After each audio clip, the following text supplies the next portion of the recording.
Bitcoin was created to solve this problem. I mean, the first use case was money, right? If I'm going to send you $100 million and you're going to, hold it for 100 years, you would definitely want that transaction to be immutable and unstoppable.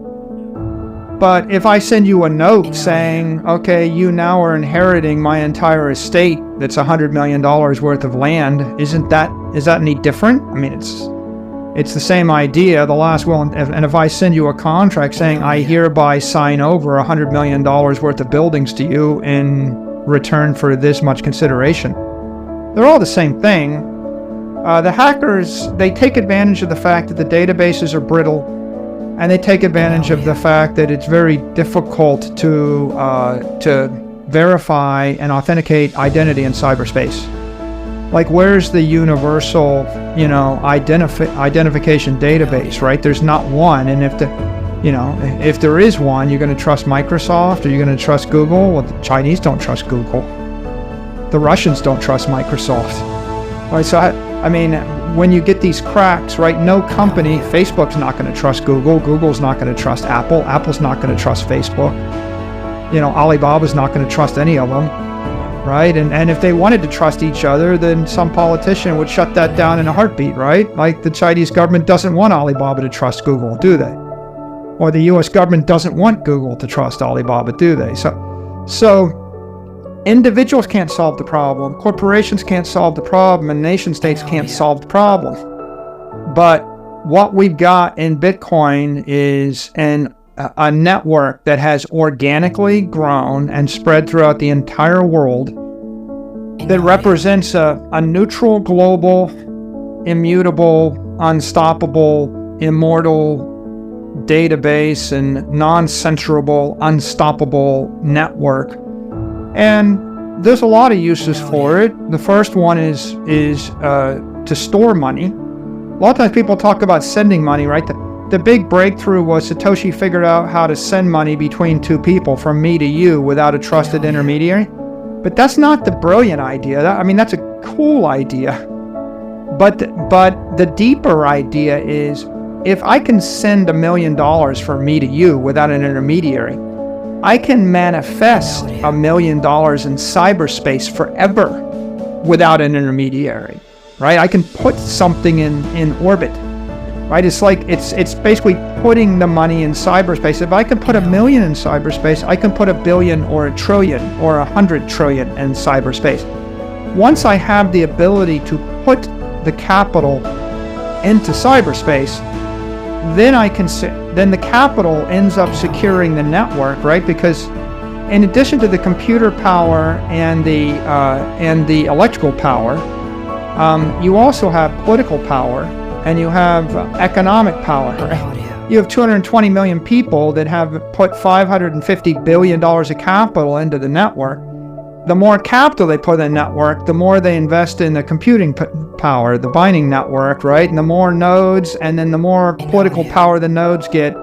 And so this entire thing, it's an asset, and it's also a protocol, but it's also an ideology and a technology.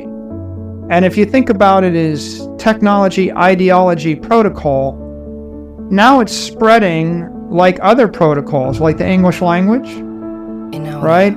Like base 10 mathematics. There are certain protocols that get very, very powerful, and once they spread throughout the entire human race, it's pretty hard to rip them out of the human race.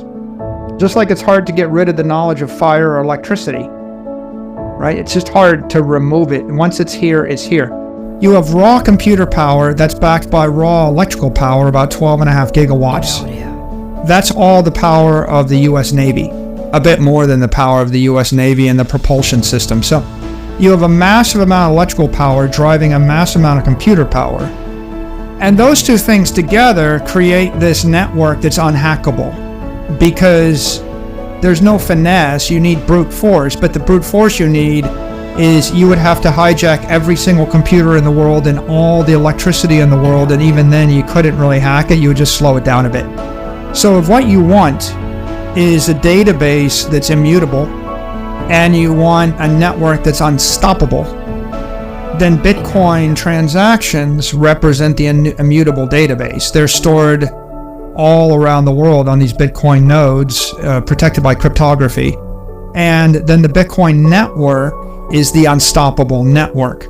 Now, you want to stop hackers, you anchor your other cyber systems into Bitcoin using a Bitcoin identity, and call it orange check if you want.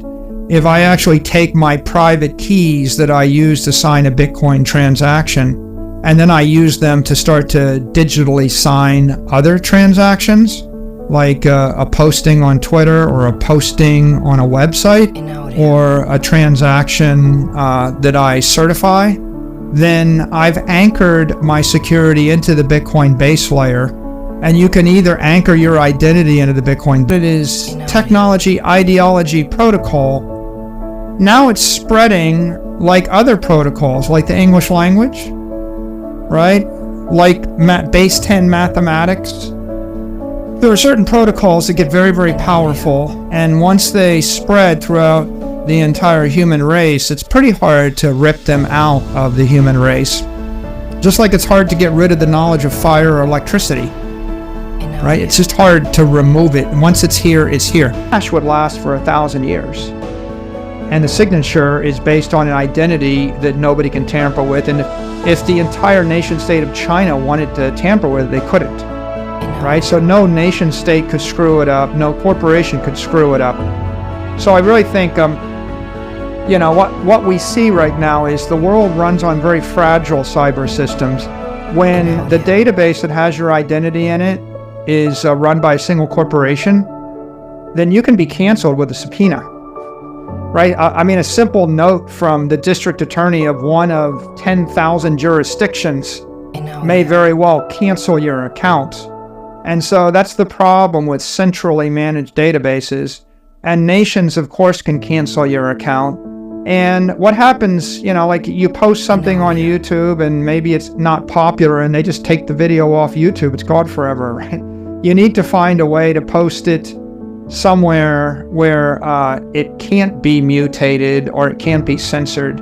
Navigating further into the cryptographic labyrinth with Saylor's guidance, we encounter the colossal convergence of raw electrical and computational power fueling Bitcoin's network. This symbiotic fusion crafts an ecosystem so robust that it transcends traditional paradigms of network security, evolving into a seemingly invincible entity. Saylor offers a vivid analogy, comparing the network's energy consumption to the immense power wielded by the US Navy. This helps unravel the magnitude of resources dedicated to maintaining Bitcoin's impervious defense mechanisms. It's not just a network, it's an unyielding fortress steadfast against adversarial brute force. Yet, how does this unyielding security facilitate a transformative impact on various sectors? And what innovative possibilities does it unveil in the realm of digital transactions and cybersecurity? Let's continue exploring.